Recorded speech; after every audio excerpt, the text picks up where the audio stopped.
Let me ask you a question, Cuffy. At any time during the initial stages of your indictment involving this whole Tammy Commons thing, did you talk to Big Meech or did you send a message to Big Meech in any way to tell him or to alert him of what was going on? We sent Big Meech certified mail. Big Meech set me up, and Tammy set me up with this thing in 2013. Big Meech just got put on blast after 50 Cent dropped paperwork, hinting he might have snitched. The internet went wild, but where did 50 even get that proof? Turns out some old BMF associates are backing him and talking heavy. Now everyone's whispering like they know something. Rumors flying, drama stirring, but here's the kicker.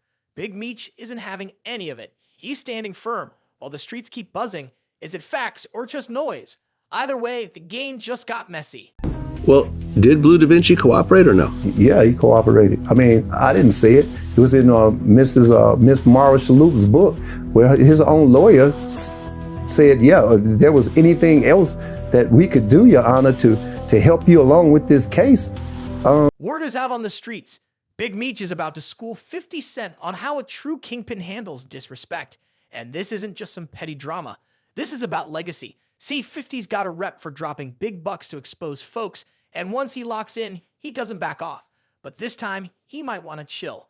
Big Meech isn't your average guy from the block. He's Demetrius Big Meech Flannery, the mastermind behind the Black Mafia family. His name rings out from coast to coast. Let's take it back to the 1980s. One night, and then my homeboy that was with me, he was like, Tone Bird, he from BMF too. Tone was like, ask Big Homie what's up with the movie with 50, like what's going on with him from New York. I had to use my New York accent. Yo, what's going on with the 50 Cent movie? So I'm like, oh, yo, Meech, what's up with the movie, with the TV show? Here's the twist. BMF Entertainment wasn't just smoke and mirrors. They actually had one artist, Blue Da Vinci. In 2005, he dropped an album called The World Is BMS.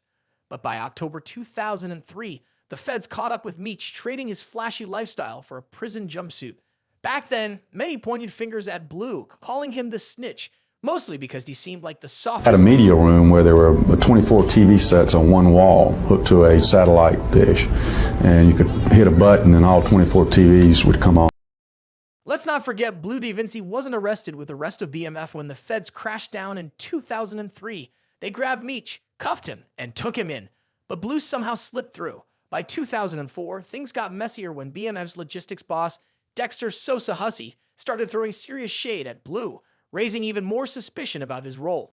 My client would be more than willing to cooperate with you all to help you in this investigation. But now the thing of it is by you admitting what was done, you know what I'm saying, what you done or whatever, but bottom line is, you know, you didn't take the single plea. You went in and Sosa wasn't just talking in the streets. He had receipts and court records. Blue showed up with his lawyer, and during the hearing, the lawyer told the judge, Your Honor, I forgot to mention earlier, you asked which defendants tried to cooperate. Mr. McKnight, that's Blue, was one who attempted to work with the government. They debriefed him, but it turned out he didn't really have any useful info. I just gotta wait to holler at Tammy before, you know what I'm saying, I know where we at with that, and Tammy is a government informant. So when he said that, I was like, Tammy, what you mean, Tammy? Like, nigga, you ain't heard what's going on with her? Get this, during a court appearance, Blue Da Vinci's lawyer dropped a bombshell. He told the judge that Blue had already sat down for a debriefing months before that day in court, and just to stack on more layers, a lawyer casually mentioned that Blue had also participated in a safety valve session. Earlier that same week, what's a safety valve? Basically, it's an opportunity for a defendant to come clean, cooperate, and potentially receive a lighter sentence. Translation, Blue was ready to talk. The only problem, he didn't have anything of real value to give. So yeah, Blue tried to snitch, but the feds weren't interested in the weak tea. He was serving, they wanted hard facts, key players, big moves. Blue just couldn't deliver. And that's when the real question started making rounds. If Blue did have the goods, who was the real plug, giving the feds their inside scoop. That's when things got wild. After years of being called a snitch and having his name dragged through the mud, Blue finally decided to speak up. In a 2023 interview with Cap Capone News, he flipped the whole script and put someone else in the spotlight, Tammy Cowan's now. Who's Tammy Cowens? She had been Meech's business partner since way back in 2008 when Meech got locked up. Tammy stayed solid, or so it seemed. She kept in close contact with him, ran errands on his behalf, and stayed involved in BMF matters. Meech trusted her so much that he gave her control over his life rights, meaning she had the legal power to tell the story to the world, and Tammy ran with it. She teamed up with 50 Cent to co-produce the hit show BMF, which premiered in 2021 and blew up on STLRZ. From the outside, it looked like a loyalty-fueled power move, turning Meech's legacy into a money-printing machine while he was locked down. According to documents, Blue leaked Tammy wasn't just making power moves, she was allegedly playing both sides. The leaked paperwork identified Tammy Cowens as CS1, a confidential source who worked with the DDA's Atlanta division starting in 2009. And here's where it gets deep. Tammy allegedly provided key intel that helped the feds crack open a money laundering case. That case ended with the conviction of a major player, Terry White. This one, some low-level dealer Terry White was big in the gang, and Tammy's cooperation helped bring him down. At first, Tammy was even getting paid for her help. She was just out here talking, but once her tip led to Terry White's conviction, her DEA handler, a special agent in Harsh, realized they had something. Harsh submitted paperwork. They had Tammy rewarded with a cut of the value from the assets seized during the bust. And when you're talking about drug kingpins like White, the asset list runs deep: cars, homes, cash, jewelry, major money. But here's the craziest part. Tammy didn't step into the informant life because she was broke, desperate, or cornered. According to the paperwork, she had no criminal record, wasn't caught up in the substance game, was trying to dodge any charges, and wasn't hoping for a reduced sentence. The feds themselves confirmed Tammy wasn't pressured, threatened, or leveraged. She volunteered, so while the streets pointed fingers at Blue, calling him the snitch, it turns out the real inside source may have been someone no one expected. The woman holding Meech's story in her hands, working with Hollywood by day and the DEA by night. Tammy Cowens was your typical informant, not even close. In fact, federal agents described her as one of the strangest they'd ever dealt with. So what made her flip? What drove her to spill secrets, get involved with the feds, and keep doing it long after the dust had settled? Word on the street is that her motive was simple revenge. See, Tammy found out that drug kingpin Terry White had used her laundering dirty money through her without her even realizing it. She wasn't part of the gang, she wasn't in the drug world, and she certainly wasn't expecting to be caught up in a federal investigation. But when she learned the truth, she flipped the script entirely. Tammy wasn't about to let anyone make her look like a pawn in their empire.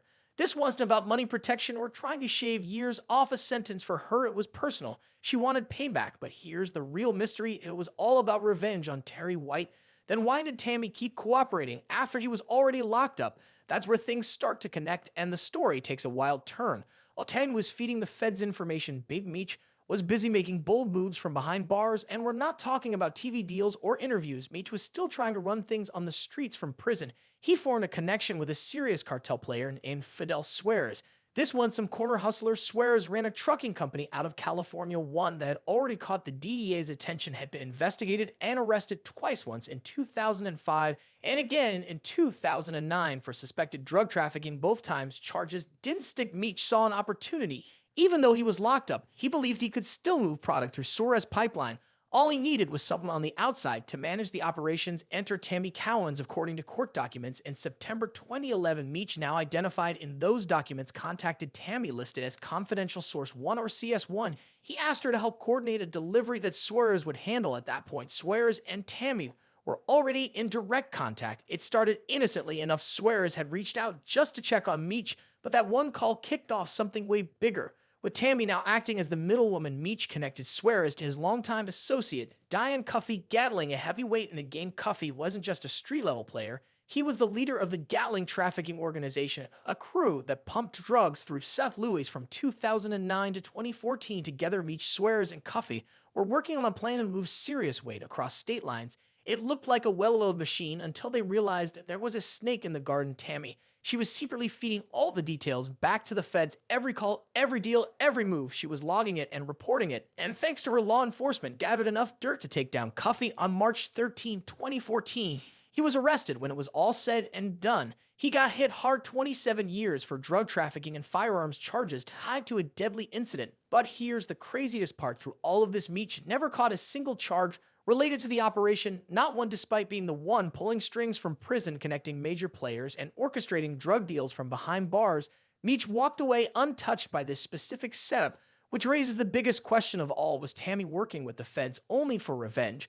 Or was there something even deeper going on behind the scenes? Everybody was asking the same question: how did Big Meech dodge an indictment when his fingerprints were all over the operation? It's clear as day. The feds knew what was going down. The paperwork laid it all out. But here's where the twist hits hard. Tammy Cowens lied straight up to protect Meech. During a court hearing, federal agents pressed Tammy about paragraph 8 in the official report. That section stated that CS1 Tammy had told investigators that Demetrius Flannery Meech was the one coordinating the drug distribution between Fidel Suarez and Diane Cuffy Gatling. When asked if that was true, Tammy didn't flinch. She said no, and she didn't stop there. They circled back, asking her directly if Meech had anything to do with the multi-kilo cocaine deals being set up between Suarez and Gatling through her again. She denied it, no hesitation, no second guessing. She covered for Meech completely. But that stunt didn't come without consequences. The feds weren't stupid. They knew what she was doing. And just like that, Tammy became a liability. A red flag was stamped next to her name. From that point forward, law enforcement knew they couldn't trust her. And just when you think the story couldn't get any messier, it does. Turns out Tammy wasn't just tangled up in the case, she was getting intimate with one of the DDA agents working the investigation. Yeah, you read that right. She was in a relationship with someone on the inside, and that little fling ended up compromising the entire case. Tammy was playing with fire juggling secrets like a chess master, making moves on every side of the board. But eventually, the pieces started to fall. By March 2015. Everything flipped. Tammy discovered a suppression motion filed by Gatling's legal team. And this wasn't just any motion, it threatened to expose her identity as the confidential informant CS1 that was her. And if Gatling found out, game over. Tammy panicked, and with good reason. See, Gatling wasn't just any street dealer. He had a reputation. According to court records, in 2010, Gatling was convicted of orchestrating a hit on a man named Theus Howard, all because Howard had snitched on Gatling's brother in the drug game. That's a death sentence. And it didn't stop there. In 2013, Gatling's name popped up again, this time connected to the murder of Terrence Morgan, who was allegedly about to talk to the feds about Gatling's empire. Morgan never got the chance, and Gatling made sure of that. So, yeah, Tammy had every reason to fear for her life. If Gatling found out she was the one feeding intel to the DEA, it would have been lights out, no questions asked. Terrified, she ran to the feds for help. She begged for protection, but they turned their backs on her. No assistance, no safe house, nothing. With nowhere left to run, Tammy made one last desperate move. She went to Big Meech himself, the man she had stayed loyal to for years, the one she protected in court, the one she trusted to have her back. But Meechy was trying to hear it. When Tammy came to him, scared, desperate, and asking for help, Meech shut it down cold. He told her straight up he didn't want his name tied to any of it. He was trying to get caught up in the storm she had brewing with Gatling or the feds. Just like that, Meech cut her loose after everything. After years of loyalty, secrecy, and risk, Tammy was left out in the cold alone, burned by the feds, abandoned by Meech, and hunted by the streets. And that's the brutal truth behind how Meech dodged an indictment, because someone else took all the heat. Meech definitely didn't want his name showing up in court papers tied to the whole mess. After that cold meeting with him, Tammy flipped the script completely. She went into full damage control mode, doing everything in her power to erase Meech's name from the case. She even dragged the DEA agent she'd been involved with into the chaos, accusing him of being jealous of her bond with Meech. Court records show that Tammy Aka CS1 went as far as threatening to send an unsworn affidavit to everybody involved in the case: lawyers, judges, agents, the whole squad. And in that affidavit, she went off. Tammy directly challenged the wiretap affidavit statements that claimed Meech set up the entire deal between Gatling and Suarez. She said flat out that Agent Chroma, the same one she was sleeping with, only included Meech's name because he was bitter about how close she and Meech had become. But even with all the chaos she stirred up, none of it actually saved Tammy in the end. Once Cuffy Gatling got locked up, it did take long for him to figure out who snitched, and when he did, it was game over. Cuffy filed for a Frank's hearing, which gave him the legal right to face his accusers in court. That meant government agents and confidential informants had to testify, including Tammy. Fast forward to 2024, and Blue DaVinci sat down with Cap Capone again for another interview.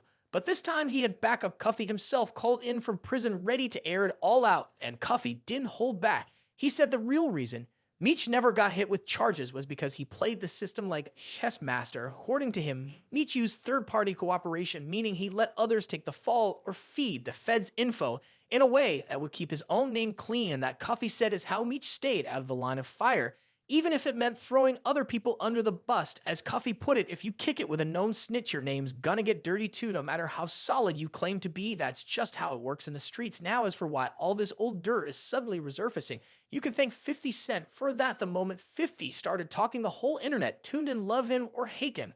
When 50 speaks, the streets listen. And get this, he's not done yet. He's already teasing a tell-all that's going to expose every shady move Meech ever made, according to 50. It'll prove once and for all that Meech worked with the feds and played both sides of the game. So now the real question is Meech really guilty, or is this just another 50-cent stunt to push his own agenda? Either way, the streets are locked in and this story is far from over. Let us know what you think in the comments. Is Big Meech really a snitch, or is 50 just stirring the pot? Don't forget to like, share, and subscribe so you never miss the next drop, and trust the next one is going to be even crazier. See you on the next one.